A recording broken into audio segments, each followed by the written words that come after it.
Sa video na to, pag-usapan natin ng mga home remedies, mga lunas para sa sakit sa tiyan, sa ulcer, pwede rin sa gallbladder stones, at sa mga impeksyon sa ihi.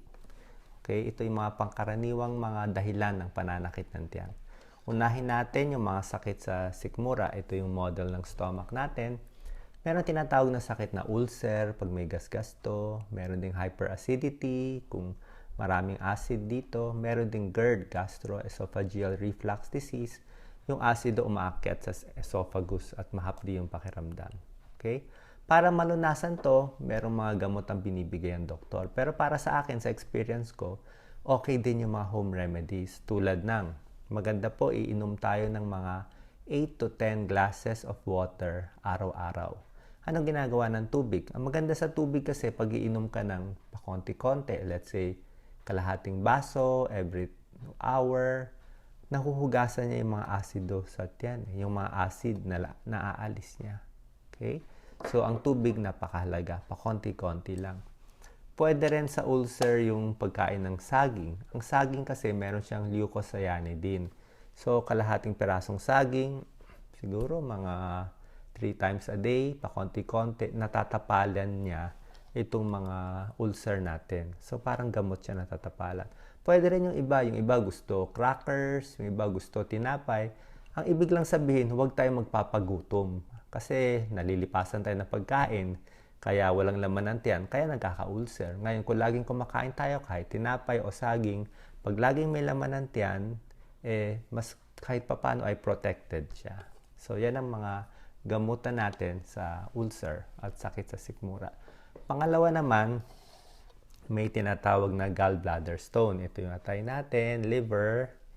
Ito yung gallbladder. Okay? Ang gallbladder, minsan may gallstone, may bato sa loob. Ang trabaho ng gallbladder ay tinutunaw niya yung mga taba, yung mga mantika na kinakain natin. So, kung meron kayong gallbladder stone, ang solusyon ay iwas sa matataba, iwas sa mamantika. Kasi kung masyadong oily ang kinakain mo, hihilab itong gallbladder. Maglalabas siya ng liquid, ang bile, para tunawin yung kinain mong mamantika. Kaya sumasakit ang tiyan natin, itong gallbladder, pag kumakain ng mamantika. So, iwas sa fatty foods, oily foods, iwas sa mga fast foods, at magdi-diet. Okay? Mas payat tayo para mas stable itong mga bato. Ngayon, kung madalas sumakit ang gallbladder stone dito sa may kanang bahagi, ay minsan kailangan talaga operahan kasi minsan nagbabara itong mga bato. Meron tayong nababasa sa internet ng mga home remedy, tulad ng mga olive oil at iba pa. Base sa aking experience kasi, tsaka sa mga pasyente nakikita ko, mukhang hindi po effective yung itong mga home remedies eh. So, pero ang sinasabi ko pa rin tip, syempre low-fat diet, mag-diet tayo, magpapapayat, makakatulong to para maging mas stable itong gallbladder stone. So, iwas sa mga mamantika para hindi nga gano'ng mag-contract itong gallbladder. Pangatlo naman na pangkaraniwan sakit sa may baba ng tiyan ay urinary tract infection. Ito ang kidneys, ito ang ureter, daanan ng ihi. Ito yung bladder, pantog. Pag may UTI, may infection dito sa pantog, sa pag-ihi natin. Okay? May mga bacteria. Meron din mga bato sa bato, kidney stones. Minsan may kidney stone dito, may kidney stone dito sa daanan. Mahapde at masakit ang pag-ihi na may kidney stone. Madilaw at minsan mapula yung ihi. Ang solusyon sa UTI or sa kidney stones, iinom rin ng maraming tubig.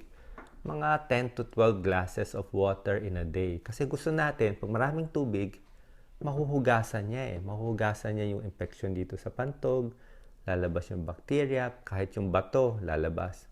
Ang sikreto sa pag-inom, kailangan iinom tayo buong araw. Pagising sa umaga, mga 1 baso. Bago matulog, 1 baso din. Ayaw natin na bibiglain nyo rin. Para sa akin, yung iba binibigla. 4 na baso, mali po yun. Pwedeng malunod ang puso. Kung bata pa kayo siguro, 1 baso, 1.5 glass, pwede na. Pero hindi ko pinapayo yung maraming iinumin or 2 baso bigla-bigla kasi pwedeng malunod yung puso.